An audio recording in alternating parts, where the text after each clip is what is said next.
C'est quoi le montant que la banque va m'accorder en prêt hypothécaire si je veux acheter une maison? Alors ça, c'est une des questions qu'on me pose le plus souvent. En fait, je fais beaucoup de calculs dans une semaine pour différents clients. On le sait, les prix ont monté beaucoup, les taux ont monté, quoique là, ça a leur baissé, très bonne nouvelle. Et on me demande, Jean-Pierre, je vais acheter une maison, comment ça marche pour le financement hypothécaire? C'est quoi le montant que la banque va pouvoir m'accorder pour que je sache dans quelle braquette de prix regarder? Alors, bien, évidemment, c'est une question de calcul. Donc, les banques doivent démontrer votre capacité d'emprunt. Donc, ils sont régis par des règles, évidemment, et ils doivent être capables de démontrer que vous êtes capable de faire les versements. Donc, il y a des ratios d'endettement qui ont été établis par les institutions financières, par le gouvernement, en fait, fédéral, qui régit les institutions financières. Et les ratios d'endettement, il y en a deux. Il y en a un qui appelle l'ABD, l'amortissement brut de la dette, et le deuxième, il appelle la TD, l'amortissement total de la dette. Alors, il y a un ratio qui est à 39 du revenu brut, l'autre qui est à 44. Comment on calcule ça, un ratio? Ben, c'est relativement simple. En fait, il faut prendre l'endettement qu'on a. On va ajouter les taxes municipales et scolaires de la propriété qu'on veut acheter. On va ajouter un montant pour le chauffage. Puis on va ajouter les frais de copropriété si je veux acheter un condo. On va ajouter notre paiement d'auto, nos soldes sur nos cartes de crédit, donc tout l'endettement qu'on peut avoir présentement. Et on va diviser ça par le revenu brut admissible. Donc, ça fera peut-être l'objet d'une autre vidéo. Mais le revenu brut admissible, c'est le revenu qui va être considéré par les institutions financières dans le calcul du ratio d'endettement. C'est un revenu qui doit être stable, qui doit être perdurer dans le temps pour s'assurer que si on endette au maximum du ratio d'endettement, ben, que je ne serai pas dans la difficulté financière l'année prochaine si mon revenu est variable. Donc, il y a foule de critères par rapport à ça. Il y a des exceptions aussi, évidemment, comme dans n'importe quoi. Donc, ratio d'endettement ABD, ATD, avec le revenu brut, l'endettement actuel, c'est ce qui va déterminer ma capacité d'emprunt.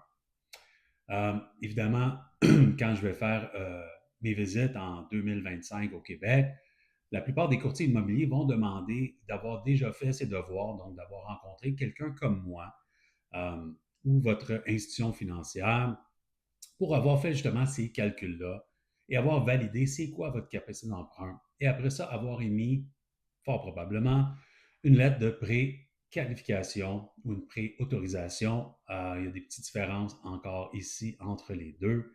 Mais bon, d'avoir fait les calculs sur votre capacité d'emprunt. L'inconnu, dans le fond, on connaît le revenu brut qui sera utilisé pour les calculs. On connaît l'endettement actuel s'il y en a. On ne connaît pas encore les taxes municipales et scolaires de la propriété qu'on veut acheter, ni les frais de condo, si c'est un condo. Mais c'est possible là, de mettre des scénarios à ce moment-là. Donc, si je regarde dans un prix X, 400 000, ben moi, quand je fais mes calculs, je vais y aller à peu près à 1%. Donc, on va aller avec 4 000 mettons, annuels de taxes municipales et scolaires. Puis, dépendamment le type de condo, c'est encore là, c'est un condo que je vais acheter. Si c'est dans un gros immeuble avec beaucoup de services ou plus un peu plus petit, plus intime, ben, les frais de copropriété, habituellement, ils vont aussi varier un peu en fonction des services. Fait qu'on peut estimer un montant. Donc, je connais les dettes, j'estime des taxes, j'estime des frais de copropriété. On a un montant qu'on met pour le chauffage aussi. Je connais les revenus. Fait que dans mon ATD, le seul inconnu que j'ai à ce moment-là, c'est combien de paiements hypothécaires je suis capable de payer pour rester à l'intérieur de mon ratio d'endettement ATD de 44. Alors, une fois que je trouve ce montant-là, avec une calculatrice financière, euh, l'amortissement choisi, le taux d'intérêt, je suis capable d'aller voir jusqu'à combien, quel montant d'hypothèque je peux aller. Une fois que j'ai le montant d'hypothèque, je connais aussi la mise de fonds que j'ai à investir. Bien là, ça nous donne un ballpark là, pour le montant de prix d'achat de la propriété. C'est sûr que si on va au maximum du prix d'achat, ben, si les taxes sont plus chères, ça va affecter un peu l'hypothèque, évidemment. Si je m'achète une nouvelle voiture entre le temps que j'ai fait ma préqualification et le temps que j'achète ma maison, parce que ma location était terminée, puis je choisis quelque chose d'un peu plus cher, bien, vous comprendrez que ça aussi, ça va affecter la préqualification. Donc, c'est important s'il y a des changements au niveau de vos finances, bien, d'en parler avec votre courtier hypothécaire, votre conseiller bancaire, pour réajuster à ce moment-là la préqualification. Qu'est-ce qui va aider à emprunter plus, dans le fond? C'est si j'ai des dettes personnelles que je suis capable d'en liquider. Donc, si je traîne des cartes de crédit, les banques habituellement vont prendre 5 du solde comme un paiement. Fait que si j'ai 2000 de carte de crédit, si je la paye, ben là, j'ai plus cette dette-là et le 5 du 2000, ça fait 100 par mois. Et là, je peux l'ajouter dans mon financement hypothécaire, ce qui va me permettre d'augmenter à ce niveau-là, à ce moment-là plutôt, mon niveau de seuil maximum de prêt hypothécaire. Si j'ai un paiement auto qui finit dans 4 mois avec des paiements à 500, si encore là, je paye ce 2000-là qui me reste et j'ai plus de paiement auto, ben le 500 par mois va pouvoir aussi être transféré dans la grille de calcul sur le versement hypothécaire, ce qui va donner souvent un peu plus, beaucoup plus en fait pour un 500 On parle de probablement un petit peu en bas de 100 000 de plus, donc c'est quand même appréciable.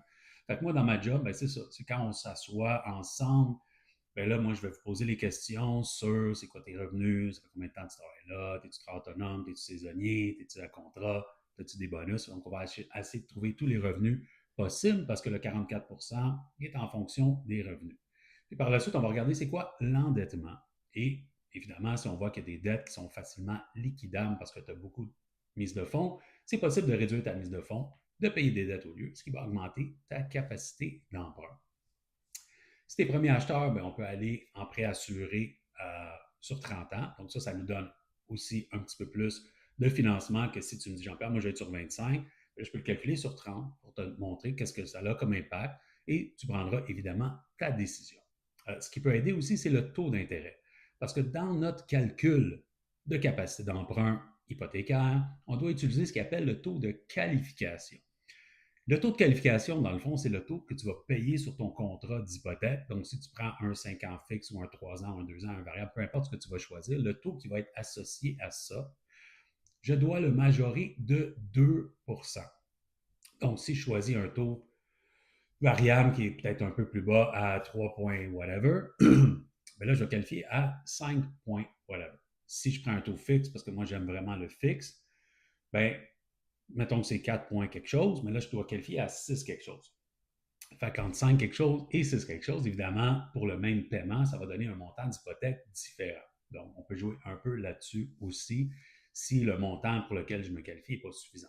Puis après ça, c'est trouver d'autres revenus s'il y en a, si on a des enfants, soit les allocations, par exemple. Ça, c'est une autre source de revenus qui est acceptable avec certaines conditions, évidemment.